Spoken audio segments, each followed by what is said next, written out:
Hello my YouTube friends, Late Boy Scout here, and this is my review of the Kershaw Crown. A knife with gentlemanly looks, but priced for the peasantry. That pretty much sums it up right there. This knife looks awesome. I mean, it's gorgeous. In my view, I think it's really good looking. And how much did I pay for this thing? Like 15 bucks or something from my local Walmart. Holy smokes. If you can find it for that price at your local Walmart, you just might want to pick this thing up. For EDC tasks, I have not found a downside. No jimping, but no big deal. Not a lot of traction anywhere on the knife, but again, I haven't found that to be a problem for everyday carry tasks, light duty stuff.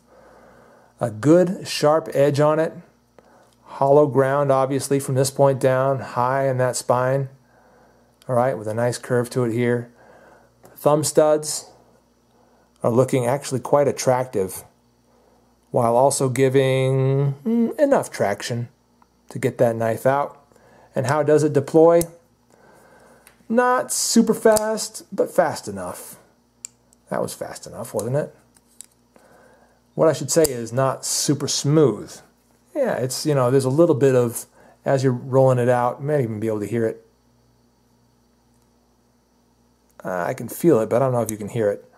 A little bit of, I don't know. I don't think there's any grit in there necessarily, but it's just not smooth. I think you know what I mean.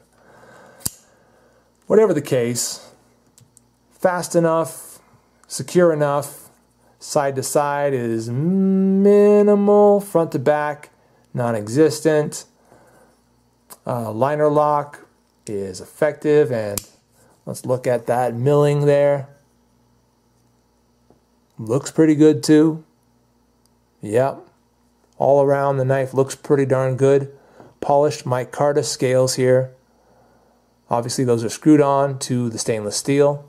Full flow-through design, which I'll pay extra for, but you don't have to pay extra in the case of this knife. A nice big lanyard hole, which actually, you know, is actually reinforced with steel there. I mean, gosh, I see that on the Manix too. I don't see that on a lot of other knives. That's kind of like a lot of signs of a very decent knife going on here for an extremely low price. Pocket clip looks like it's built just for this knife by the way it curves up and follows the curve of that handle. And it rides acceptably deep, with your pocket covering up about that much and about that much sticking out of your pocket. Okay, works for me. And I do like this two-screw design. The way that's laid out works really good for me. I also like the fact that it is tip-up carry for right side. That's my favorite carry method. So yeah, everything about this knife is terrific. I love the contrast of stainless steel against that black micarta. It's really good looking. Again, ergonomics. Let's go into ergonomics.